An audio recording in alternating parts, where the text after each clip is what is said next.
आप देख रहे हैं देश की बात, मैं हूं नगमा। और कर्नाटका विधानसभा के चुनाव प्रचार में जुटे हुए हैं प्रधानमंत्री मोदी और अपनी जनसभाओं और रोड शो के साथ साथ वो समय निकालकर कुछ आदिवासियों से भी मिले हैं। अभी आपको सीधे ले चलते हैं वहीं पर जहां प्रधानमंत्री एक सभा को संबोधित कर रहे हैं। ये जोश मैं कभी भूल नहीं सकता। भाइयों बहनों, बीजेपी सरकार हर सेक्टर में कर्नाटका को नंबर 1 बनाने का संकल्प लेकर चलती है। ईज ऑफ लिविंग में number 1 Karnataka, ease of doing business में नंबर 1 कर्नाटका, स्टार्टअप इकोसिस्टम में नंबर 1 कर्नाटका, एजुकेशन और स्किल डेवलपमेंट में number 1 Karnataka, road, metro, railway, port, airport, infrastructure में नंबर 1 कर्नाटका, डिजिटल ट्रांसफॉर्मेशन में नंबर 1 कर्नाटका, मैन्युफैक्चरिंग में नंबर 1 कर्नाटका, आधुनिक सिंचाई सिस्टम में नंबर 1 कर्नाटका, हेरिटेज टूरिज्म में number 1 Karnataka, law and order यानी कानून व्यवस्था में नंबर 1 कर्नाटका। ऐसे ही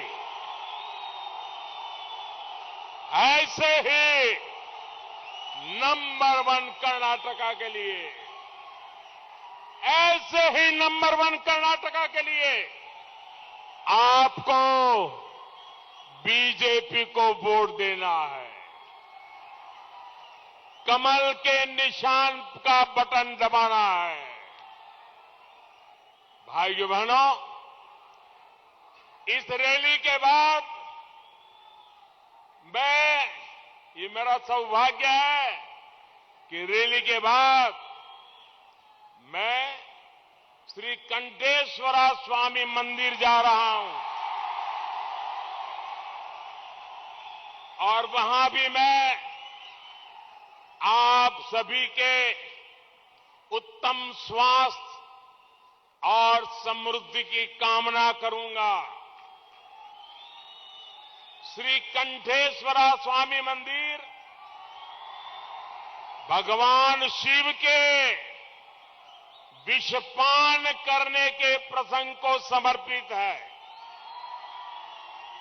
कर्नाटका में जिस तरह कांग्रेस ने जमकर के मुझे गालियां दी है, मुझ पर विष उड़ेला है, उसे सहने की ताकत मुझे श्री कंठेश्वरा स्वामी से मिली है। भाइयों बहनों, कर्नाटका के चुनाव प्रचार के दौरान हमें आपका खूब आशीर्वाद मिला। ऐसा लग रहा था जैसे हर शहर एक दूसरे से कंपटीशन कर रहा था। आपका ये आशीर्वाद मेरी बहुत बड़ी, आपका ये आशीर्वाद मेरी बहुत बड़ी पूंजी है। मैं आज, क्योंकि इस चुनाव प्रचार का मेरा ये आखिरी कार्यक्रम है, इसके बाद मैं दिल्ली के लिए रवाना होने वाला हूं और इस सभा के माध्यम से, इस मंच के माध्यम से मैं पूरे कर्नाटका के लोगों का हृदय से आभार व्यक्त करता हूं।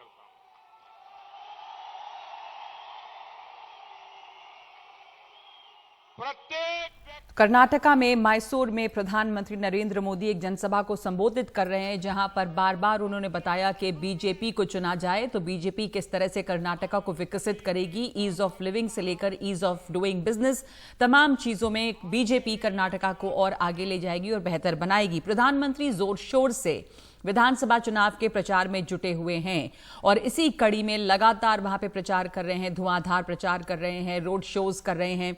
इससे पहले कर्नाटका विधानसभा के इस चुनाव प्रचार के दौरान अपनी जनसभाओं और रोड शो से समय निकालकर प्रधानमंत्री नरेंद्र मोदी कुछ ऐसे आदिवासी समुदाय के लोगों से मिले बात की जिनके कई लोगों को हाल ही में ऑपरेशन कावेरी के तहत हिंसाग्रस्त सूडान से सुरक्षित देश लाया गया है। इस दौरान इस समुदाय के लोगों ने सूडान से सुरक्षित वापसी के लिए प्रधानमंत्री मोदी को धन्यवाद दिया और सूडान से लौटे इन लोगों ने कहा कि सरकार ने ये सुनिश्चित किया था कि उन्हें एक खरोंच भी नहीं आए और ये सब प्रधानमंत्री के प्रयासों की वजह से हुआ है। प्रधानमंत्री ने कहा कि दुनिया में कहीं भी किसी भी भारतीय को परेशानी हो तो सरकार तब तक चैन से नहीं बैठती जब तक समस्या का समाधान नहीं हो जाता। साथ ही कहा कि सरकार हर भारतीय की सुरक्षित वापसी सुनिश्चित करने के लिए चुपचाप काम करती रही। सबसे पहले तो आप सबको मेरी तरफ से बहुत बहुत बधाई, क्योंकि इतने बड़े संकट से कब पता चला? आप उस समय कहाँ थे? आप लोग साथ थे कि अलग अलग थे? हम सारे बताइए। हम सारे रूम में थे। हाँ, एक ही रूम में सब लोग थे। सब एक ही होटल में, बाजू बाजू होटल था। बड़ा बड़ा साउंड आने लगा। पहला नंबर पानी वाला टैंक उड़ा दिया, दूसरा तीसरा नंबर लाइट का उड़ा दिया और चौथा सारा खाना पानी का सब उड़ाने लगे। बड़े बड़े माहौल में जाएगा, माहौल में उड़ा दिया। एयरपोर्ट कुछ भी नहीं बचा। एयरपोर्ट सर जी कुछ भी नहीं बचा। और हमारे को इतना तकलीफ में हो गए, हम मेरे को बचा लो, मेरे को बचा लो, मेरे को बचा लो। जो हमको ऊपर से देखा मैंने, कैसे हमको बचाएगा, या फिर जिंदा जाएंगे या जिंदा नहीं जाएंगे, वो हम बहुत सोचा मैंने। बच्चा कैसे खोज जाता है, उसको ढूंढ के कैसे निकालता है, ढूंढ के निकाल के घर में कैसे लेके आता है, ऐसे आपने निकाल के 10-12 दिन तक भूखे रहे, एक ही कमरे में बंद रहे। जब हमारे इंडिया आपको पता चला कि हमारे बारे में, तो आप ऑपरेशन कावेरी स्टार्ट किया, तो हमको इतना खुशी हुआ कि हमारे लिए हमारे प्रधानमंत्री जी इतना सब कर रहे हैं, हमको बहुत बहुत खुशी हुआ। साथ इस वक्त जुड़े हुए हैं एग्जीक्यूटिव एडिटर अखिलेश शर्मा। प्रधानमंत्री लगातार रैलीज, रोड शोज कर रहे हैं कर्नाटक में और काफी धुआंधार प्रचार है अखिलेश, और इस दौरान समय निकालकर वो एक आदिवासी समुदाय के लोगों से भी मिले हैं। एक बड़ी अच्छी कोशिश के तौर पे इसे देखा जाएगा और इसका भी आप क्या असर देखते हैं? सूडान से ये लोग आए हैं, हिंसाग्रस्त सूडान से, तो एक तो ये रहा अपनी तमाम जनसभा और रोड शो के बीच उन्होंने अभी कुछ देर पहले ही कर्नाटका के मैसूरू में एक जनसभा को भी संबोधित किया है और जाहिर सी बात है कि लगातार वो कांग्रेस पर ही हमलावर रहे हैं। तो कुल मिलाकर किस तरह का आपका असेसमेंट है प्रधानमंत्री के इस चुनाव प्रचार पे? देखिए नगमा, आपसे कुछ देर पहले जो उनकी सभा चल रही है और जो उन्होंने बात कही है, कांग्रेस पर जो तीखा हमला बोला है, वो काफी महत्वपूर्ण माना जा रहा है इस लिहाज से क्योंकि कल सीपीपी चेयरपर्सन सोनिया गांधी वहां पर थी और उन्होंने 6.5 करोड़ कन्नेडिगा के लिए एक स्ट्रांग मैसेज दिया था। ये कांग्रेस पार्टी ने अपने ट्वीट में कहा था और उसमें उन्होंने ये कहा था कि Congress will not allow anyone to pose a threat to Karnataka's reputation, sovereignty और इंटीग्रिटी। तो इस पर जो सोवर्निटी शब्द कांग्रेस पार्टी ने इस्तेमाल किया, सोनिया गांधी ने इस्तेमाल किया, उसे लेकर पीएम मोदी ने बहुत ही तीखा हमला इस जनसभा में बोला है। उन्होंने कहा है कि ये काम ऐसे बार बार करते हैं जिससे भारत की संप्रभुता का अपमान होता है। चुनाव में कांग्रेस का शाही परिवार एक कदम और मर्यादा तोड़कर आगे बढ़ा है, देश की भावनाओं को कुचलकर आगे बढ़ा है। उन्होंने ये कहा है कि कर्नाटक की संप्रभुता की रक्षा करना चाहते हैं। उन्होंने पूछा जनता से कि आपको पता है इसका अर्थ क्या है? इतने साल से ये पार्लियामेंट में बैठे हैं, भारत के संविधान लिए हैं, फिर भी ऐसी बात बोलते हैं। क्योंकि जब कभी कोई देश आजाद हो जाता है तो उसे संप्रभु देश कहा जाता है। तो क्या कांग्रेस कर्नाटक को भारत से अलग मानती है? फिर उन्होंने लोगों से पूछा क्या आपको इस तरह की बात मंजूर है और क्या ऐसे कहने वाले कांग्रेस को सजा करेंगे या नहीं करेंगे? कांग्रेस खुलकर कर्नाटक को भारत से अलग करने की वकालत कर रही है और फिर उन्होंने कहा कि टुकड़े टुकड़े गैंग की बीमारी कांग्रेस में इतने ऊपर तक पहुंच जाएगी, ये उन्होंने कभी नहीं सोचा था। जिन लाखों कन्नडिगा ने स्वतंत्रता आंदोलन में कांग्रेस योगदान किया, उनका अपमान कर रही है। करोड़ों कन्नडिगा का अपमान किया जा रहा है। उन्होंने कहा कि कर्नाटक भारत का अभिन्न अंग है और इसका कांग्रेस का इतिहास ये रहा है कि कांग्रेस ने भाई को भाई से बांट दिया, राज्यों को आपस में लड़ाया। तो ये काफी महत्वपूर्ण बयान है पीएम नरेंद्र मोदी का जो उन्होंने जनसभा में दिया है और सीधे सोनिया गांधी ने जो कल बात कही थी उसका जवाब उन्होंने दिया है नगमा। तो इस लिहाज से ये आप मान सकते हैं कि ये उनकी आखिरी सभा थी और इसमें जिस तरह से उन्होंने कांग्रेस पर तीखा हमला बोला है, इससे काफी सारी बातें जो है अब बदल सकती हैं पूरे चुनाव के माहौल में। जी, धन्यवाद अखिलेश। प्रधानमंत्री ने अपनी पूरी ताकत वहां पे लगाई है और जिस तरह का जवाब दिया है, आज कांग्रेस पर प्रहार किया है, एक तरह से उससे ऐसा लगता है, कहा जा रहा है कि शायद वहां पर जमीनी स्थिति कुछ बदले। लेकिन कर्नाटका विधानसभा चुनाव के प्रचार के अंतिम चरण में तमाम दलों ने अपनी पूरी ताकत जो है वो झोंक दी है। प्रधानमंत्री मोदी के साथ बीजेपी के कई दिग्गज नेता लगातार कर्नाटक में रैलियां कर रहे हैं, जनसभाएं कर रहे हैं, रोड शो कर रहे हैं। आज प्रधानमंत्री ने बेंगलुरु में 10 किलोमीटर लंबा रोड शो किया है। ये रोड शो 5 अलग अलग विधानसभा क्षेत्रों से होकर गुजरा, जिसमें हजारों लोगों की भीड़ सड़क के दोनों तरफ नजर आई। प्रधानमंत्री ने जनता का अभिवादन किया और इसके अलावा प्रधानमंत्री ने आज शिवमोगा और नंजनगुड़ में चुनावी रैली भी की। इस दौरान उन्होंने कहा कि कर्नाटका के लोगों के लिए ये चुनाव नया इतिहास रचने का चुनाव है। ये चुनाव कर्नाटका को पूरे देश में नंबर 1 बनाने का चुनाव है। कांग्रेस पर हमले किए और कहा, क्या कर्नाटका का विकास ऐसी पार्टी कर सकती है जिसका लक्ष्य भ्रष्टाचार और तुष्टीकरण हो? क्या 85% कमीशन खाने वाले कांग्रेस कर्नाटका के नौजवानों का भविष्य बना सकती है? याद रखिए कि लगातार बीजेपी पर 40% कमीशन का आरोप लग रहा है। इसके जवाब में ही 25% कमीशन का आरोप कांग्रेस पर लगाया गया है।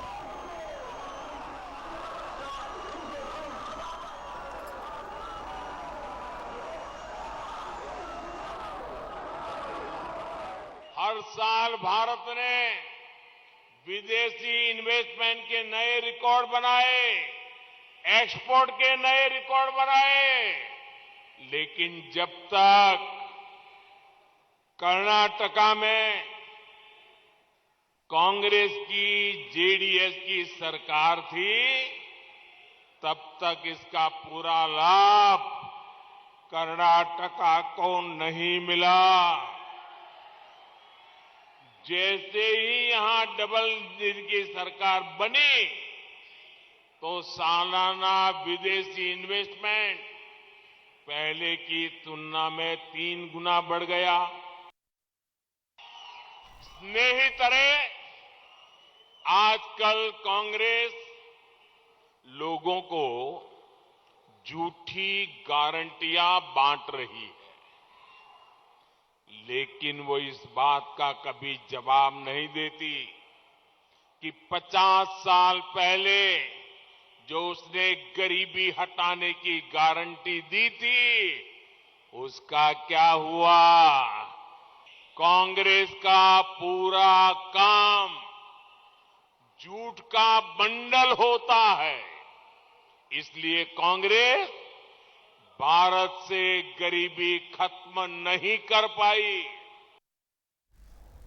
कर्नाटका में कांग्रेस ने भी चुनाव प्रचार में पूरी ताकत लगाई है और सोनिया गांधी ने कल हुबली में रैली की। आज बेंगलुरु में राहुल गांधी और प्रियंका गांधी रोड शो कर रहे हैं।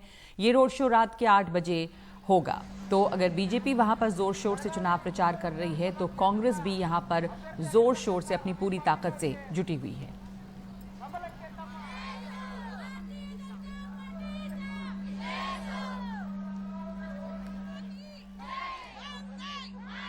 आप ही ने तो कहा था डबल इंजन सरकार। मोदी जी, आप कर्नाटक की जनता को बताइए 40% का कौन से इंजन को कितना मिला? प्रधानमंत्री यहां आते हैं और कहते हैं कि कांग्रेस पार्टी ने मेरे ऊपर 91 बार आक्रमण किया है। मगर पहले प्रधानमंत्री जी, आप कर्नाटक को बताइए, आपने भ्रष्टाचार के बारे में क्या किया? क्या इंक्वायरी कराई? कितने लोगों को जेल में डाला? इस वक्त मेरे साथ जुड़ रहे हैं मेरे सहयोगी निहाल किदवई। निहाल, चाहे वो बीजेपी हो, कांग्रेस हो, जोर शोर से अब आखिरी चरण में जो चुनाव प्रचार, प्रधानमंत्री की भी जो चुनावी सभाएं हैं, उसमें आज प्रधानमंत्री ने काफी जवाब दिया है जो सोनिया गांधी ने बातें कही उसका। तो इससे क्या वहां पर कुछ जमीनी स्थिति आखिर में जिस तरह की ताकत लगी है चुनाव प्रचार में, कुछ बदलती दिख रही है? कांग्रेस भी अपनी पूरी ताकत से जुड़ी हुई है। क्या असेसमेंट है आपका? वो ग्रामीण इलाकों में लोगों को काफ़ी लुभा रहे हैं, इसमें कहीं कोई दो राय नहीं। और दूसरी बात कि कांग्रेस की तरफ से मैनिफेस्टो में बजरंग बली का जो नाम तो नहीं लिया गया, लेकिन ये कहा गया कि बजरंग दल पे प्रतिबंध लगाया जाएगा। और इसको बजरंग बली से जोड़ने की जो बीजेपी ने कोशिश की, वो पूरी तरह से जुड़ती शायद नजर नहीं आई, क्योंकि इसको लेने के बाद जिस तरह से रोष या प्रतिक्रिया दिखनी चाहिए थी वो दिखी नहीं। और ऐसे में और बीच में इन दोनों के बीच में एक मामला और आया। वो मामला था नंदिनी बनाम अमूल का। ये ओल्ड मैसूरू रीजन की जो 61 सीटें हैं वो काफ़ी महत्वपूर्ण है और ये वाइट रेवोल्यूशन यानी दुग्ध क्रांति जो यहाँ हुई थी उसके लिए जानी जाती है।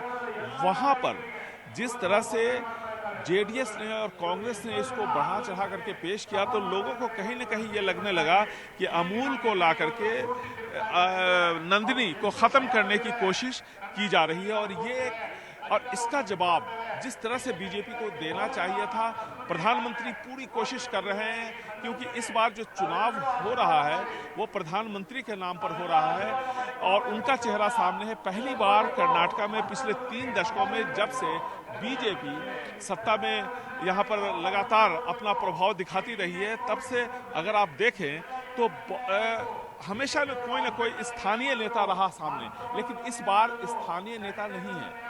और ऐसे में शायद हमें ऐसा लगता है कि कुछ नेता जो स्थानीय नेता हैं, जो बड़े नेता हैं, उनके साथ कहीं ना कहीं थोड़ा कम्युनिकेशन गैप या डिस्कनेक्ट दिखता है। और इसका अगर इसीलिए प्रधानमंत्री ने कई सारी रैलियां की है। आप देखिए 30 तारीख से लेकर के अब तक 1.5 दर्जन के आसपास रैलियां, उसके बाद रोड शो, और सब लोग एक बात कह रहे हैं कि प्रधानमंत्री नरेंद्र मोदी इतना उनमें एनर्जी कैसे आती है जो इतना सारा रोड शो कर पाते हैं, लेकिन जो भीड़ होती है, जो उनके नारे लगाती है, उससे उनको एनर्जी मिलती है। लेकिन जिस तरह से कहीं ना कहीं बीजेपी के शीर्ष नेतृत्व अगर इतने आक्रामक तरीके से यहाँ पर चुनाव प्रचार कर रहा है, चाहे प्रधानमंत्री नरेंद्र मोदी हो या फिर अमित शाह हो, तो जाहिर है कि कहीं ना कहीं उनको ज़रूर लग रहा है कि जिस तरह से जवाब स्थानीय नेतृत्व को इन सभी मुद्दों का कांग्रेस और जेडीएस को देना चाहिए था वो नहीं दे पाए। अभी देखिए पुलकेशी नगर कॉन्स्टिट्यूएंसी है, बेंगलुरु के जो 28 कॉन्स्टिट्यूएंसीज हैं उनमें से ये एक है। यहाँ पर राहुल गांधी की एक नुक्कड़ सभा होगी और उसके बाद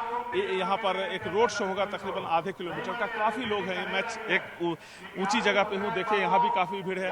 दूसरी छतों पे भी आप देखेंगे तो बहुत सारे लोग आपको यहाँ पर दिख जाएंगे। दाहिनी तरफ देखिए हमारे कैमरा पर्सन गोविंद मूर्ति जब कैमरा को पैन करेंगे तो बहुत सारे लोग आपको हर तरफ छत पे बहुत सारे लोग आपको देखेंगे। तो कुल मिलाकर के यहाँ सुरक्षा के इंतजाम किए गए हैं।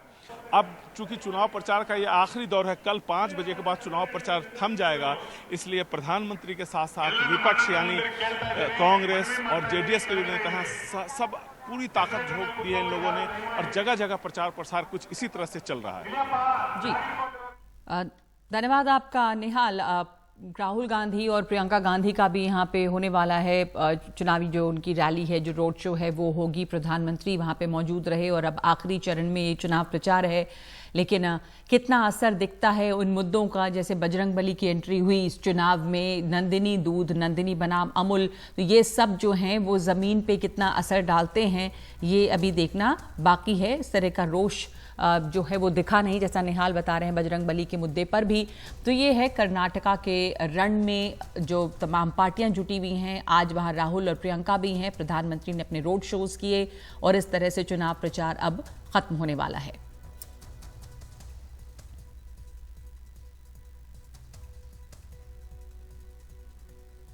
विदेश मंत्री एस जयशंकर ने पाकिस्तान के विदेश मंत्री बिलावल भुट्टो जरदारी को एक बार फिर से आड़े हाथों लिया है। मैसूर में एक थिंक टैंक के कार्यक्रम में उन्होंने कहा कि एससीओ की बैठक के बाहर बिलावल भुट्टो जरदारी एससीओ को छोड़कर हर मुद्दे पर बोले। विदेश मंत्री ने कहा कि बिलावल भुट्टो जरदारी ने कश्मीर, G20 और BBC डॉक्यूमेंट्री तक पर भी बोला जो सही नहीं था। साथ ही कहा कि अगर मेहमान अच्छा हो तो मैं मेजबान अच्छा हूं।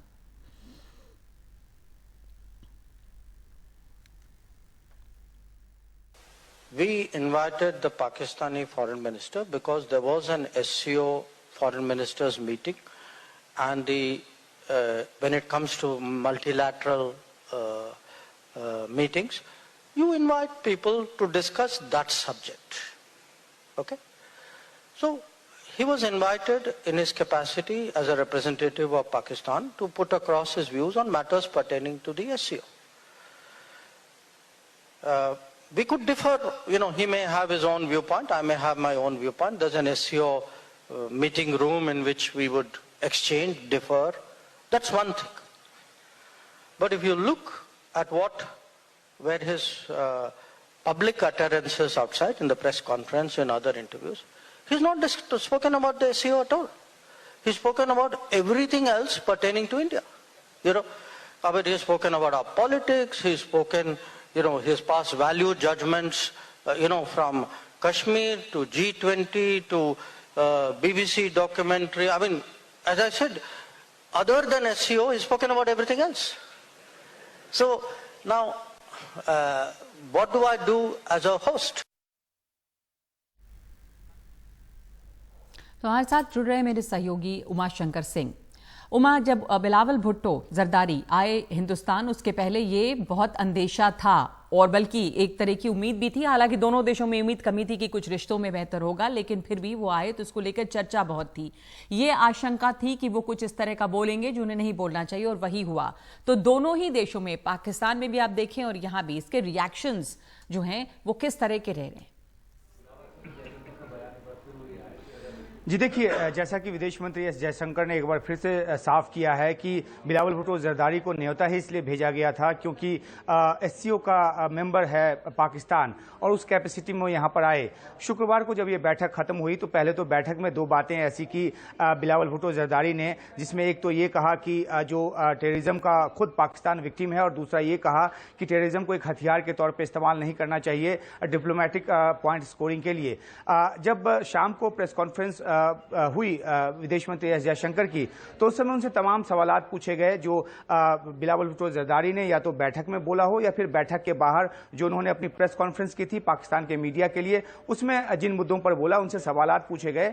विदेश मंत्री जयशंकर ने सबका जो खड़ी खड़ी जवाब जो है वो दिया, और उन्होंने साफ तौर पर पाकिस्तान को और बिलावल भुट्टो जरदारी को आतंकवाद की इंडस्ट्री का स्पोक्स पर्सन तक कह दिया।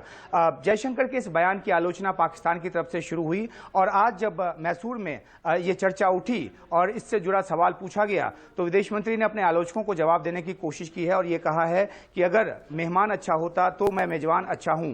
तो जाहिर सी बात है कि जो एक बयानों को लेकर जो तलखी जो पैदा हुई है खासतौर पे एससीओ समिट के दौरान, एससीओ की इस बैठक के दौरान, तो रिश्तों में जो जमी बर्फ सुधरने की जो एक उम्मीद, जैसा कि आप बता रही हैं, जो एक की जा रही थी, पाकिस्तान की तरफ से भी की जा रही थी, भारत में भी कुछ बुद्धिजीवी लोग थे जिनको उम्मीद थी कि शायद कुछ इस पर बात बनेगी, लेकिन ये बात बनने की बजाय उल्टा और ज्यादा बिगड़ गया है। और बिलावल भुट्टो जरदारी के बयानों, कई बयानों को जी, कई जानकार ये कह रहे थे कि बात और बिगड़ सकती है, क्योंकि ये आशंका थी कि वो कुछ इस तरह का बोलेंगे, क्योंकि उनकी अपनी डोमेस्टिक ऑडियंस है और हर मल्टीलैटरल प्लेटफॉर्म पे पाकिस्तान अक्सर ये मौका जो है वो छोड़ता नहीं है।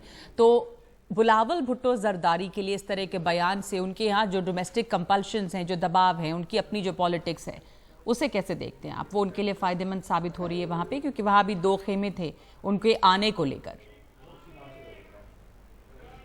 जी बिल्कुल, देखिए कश्मीर मुद्दे को हमेशा अंतर्राष्ट्रीय मंचों पे पाकिस्तान उठाता रहा है। एक मल्टीलैटरल फोरम था जहां पे की बात होनी थी आर्थिक सहयोग की, आपसी सहयोग की, एससीओ बैठक के दौरान, लेकिन उससे इतर निकलकर बिलावल भुट्टो जरदारी ने जिस तरीके से कश्मीर मुद्दे को हवा देने की कोशिश की, जाहिर सी बात है कि पाकिस्तान के जो अंदरूनी हालात हैं, जिस तरीके से इमरान खान वहाँ लगातार सरकार के खिलाफ प्रदर्शन कर रहे हैं और ऐसे में जो माली हालत वहाँ की खराब है, उससे कहीं ध्यान खींचने की कोशिश के तौर पर इसे देखा जाता है कि बिलावल भुट्टो जरदारी ने जो यहां आकर जिस तरीके से अपने एजेंडे को आगे बढ़ाने की कोशिश की, लेकिन अब उसका पाकिस्तान के भीतर भी जो काउंटर रिएक्शन है वो बिल्कुल ऐसा नहीं है कि वो बिलावल भुट्टो जरदारी के पक्ष में गया है। अपोजिशन पार्टी जो है वो वहां पे काफी ज्यादा आलोचना कर रही है कि आखिरकार गए क्यों थे, भेजा क्यों गया, और दूसरी बात यह है कि जो जिस एजेंडे के साथ आए थे उस एजेंडे पर भी उस एजेंडे को भी पाकिस्तान पूरी तरह से उस पर खड़ा नहीं उतर पाया, बिलावल भुट्टो जरदारी उस पर खड़ा नहीं उतर पाए। और इसलिए अगर आप देखें तो पाकिस्तान तहरीक इंसाफ के एकाध नेता को छोड़कर बाकी जो नेता हैं वो बहुत ज्यादा जो बिलावल भुट्टो की जो आलोचना है वो कर रहे हैं, और यहां तक कि जो पाकिस्तान जो मुस्लिम PMLN है, नवाज शरीफ की पार्टी, वो काफी देर से उनके बचाव में वहां पर उतरी है कि आखिरकार जो भेजा गया था उसके पीछे मकसद क्या था। लेकिन क्योंकि एससीओ जो है वो चीन और रूस का इनिशिएशन वाला मंच है, तो ऐसे में पाकिस्तान यहां अपनी शिरकत छोड़ना भी नहीं चाहता था। लेकिन जो जो मूल मुद्दा पाकिस्तान लेकर आया था कि किस तरीके से कश्मीर मुद्दे को और ज्यादा हवा दें, तो उसी चक्कर में ये सब हुआ है। और इतनी जो तलखी भरी जो बातें हैं विदेश मंत्री एस जयशंकर को इसलिए कहनी पड़ रही है क्योंकि बिलावल भुट्टो जरदारी पाकिस्तान की मीडिया के सामने एक उन मुद्दों को भी छूने की कोशिश की जिससे कोई पाकिस्तान का ताल्लुकात नहीं है। G20 की एक बैठक जो है वो श्रीनगर में होने वाली है, उस पर उन्होंने सवालात उठाए और यहां तक कह दिया कि वक्त आने पर जवाब देंगे। हालांकि बाद में पाकिस्तान विदेश मंत्रालय की तरफ से उस पर एक सफाई भी आई है, लेकिन कुल मिलाकर ये दौरा जो कि उम्मीद की जा रही थी कि शायद कुछ बात आगे बढ़ेगी, वो और ज्यादा माहौल बिगड़ गई है और दोनों देशों के रिश्तों में और ज्यादा खटास आई है बिलावल भुट्टो जरदारी के बयानों के चलते। नगमा, विदेश मंत्री एस जयशंकर ने कहा कि एससीओ के पटल के पर उसके बाहर जाकर उन्होंने उन सब मुद्दों पर बोला, यानी बिलावल भुट्टो ने, जिस पर उन्हें नहीं बोलना चाहिए। एससीओ को छोड़कर वो दूसरे तमाम बातों पे बोले, चाहे वो बीबीसी डॉक्यूमेंट्री हो, कश्मीर हो, G20 हो। तो ये वहाँ इस समय रहा है, दोनों देशों के बीच में तलखी और बढ़ी है। एक ब्रेक ले रहे हैं हम।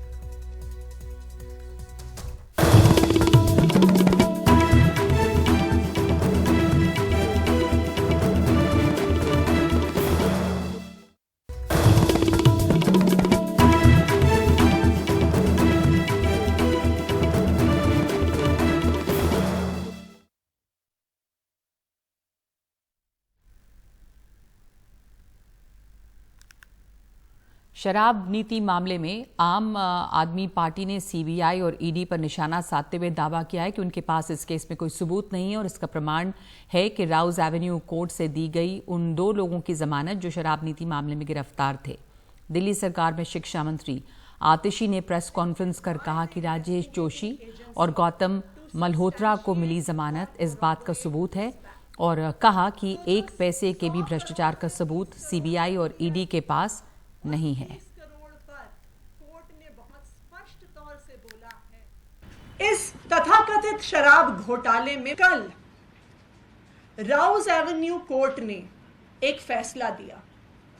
2 लोग जो इस केस में अरेस्टेड थे, राजेश जोशी और गौतम मल्होत्रा, उनको कल राउज एवेन्यू कोर्ट ने जमानत दी। ये राउज एवेन्यू कोर्ट का ऑर्डर ये स्पष्ट कर देता है कि 100 करोड़ तो छोड़िए, 30 करोड़ छोड़िए, 1 नए पैसे के भ्रष्टाचार का सबूत ईडी और सीबीआई के पास नहीं है। कोर्ट कन्विक्टेड करेगा या क्विट करेगा ये तो कोर्ट बताएगा, लेकिन अपने आप को सेल्फ ऑनेस्टी का सर्टिफिकेट देना बंद करिए। अगर मानक है तो जिस प्रकार से मनीष सिसोदिया जी को बोला गया है कि वो प्राइम एक्यूज्ड हैं और कॉन्स्पिरेटर हैं, तो अभी तक आपने और आप चूंकि उनके साथ हैं और असली किंगपिन तो अरविंद केजरीवाल साहब आप हैं, आपकी भी जो जगह है वो जेल में बहुत जल्दी होने वाली है।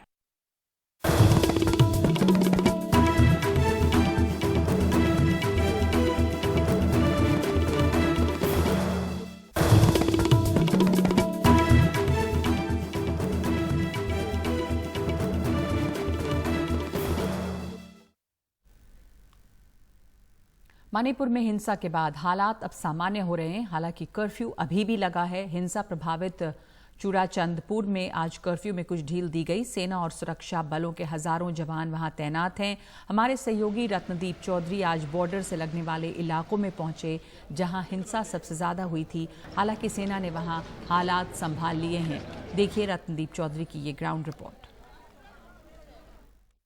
पिछले कुछ दिनों में मणिपुर में जो तनाव चल रहा है उसमें थोड़ा सुधार हुआ है। कर्फ्यू अभी भी जारी है बहुत जगह में और हम इस वक्त हैं मणिपुर के एक ऐसे इलाके में जहाँ पे कि इसको हम फुट हिल्स कह सकते हैं। इसके पीछे द वैली रीजन है। तो ये जो बॉर्डर रीजन होता है वैली या फिर हिल्स का, इन इलाकों में ही ज़्यादा वायलेंस और ज़्यादा अटैक्स और ये जो आगजनी की घटनाएं हुई हैं। हम इस वक्त एक गांव में हैं जहां पे देख सकते हैं एक घर को पूरी तरह से जलाया गया है, पूरी तरह से तोड़ा गया है। इसी तरह मणिपुर में बहुत सारे गांव और जो 2 समुदाय हैं उनके दोनों समुदाय के गांव अफेक्टेड हुए हैं।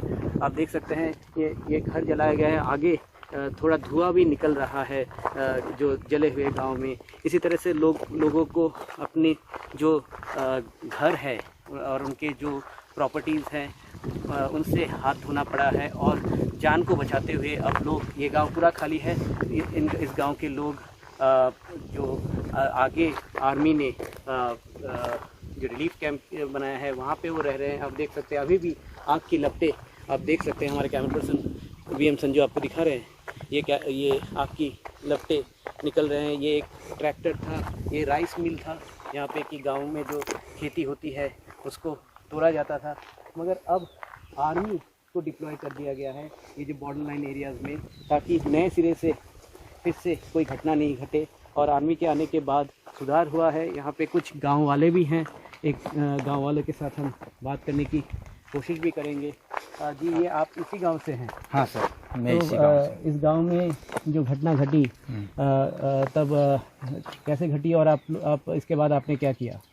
और ट्यूसडे वेडनेसडे शाम को हम लोग को जैसे खबर मिला कि कोई लोग आ रहा है जो कि ये सब कर रहा है, तो फिर हमारा ये घर गांव ये सब जलाया। फिर इसके बाद जो गांव में है हम लोग जो सब है सब जंगल की ओर भाग गया।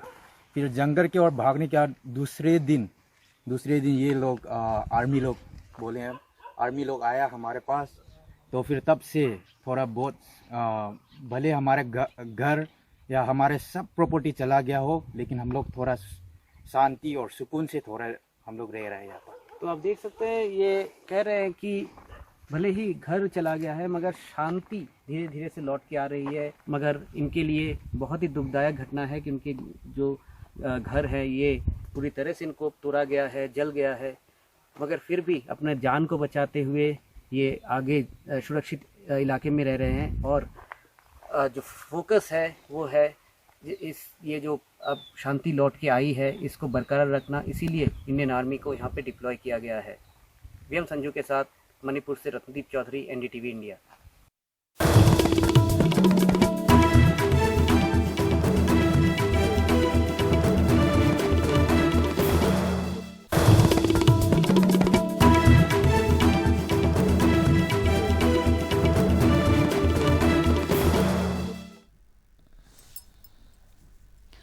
मई की गर्मी हमेशा झुलसाने वाली होती है, लेकिन इस मई के महीने में मौसम अचानक से ठंडा क्यों होता जा रहा है, ये सवाल सबके मन में है। यहाँ तक कि दिल्ली एनसीआर में तो मई के महीने में कई बार कोहरा भी देखा गया।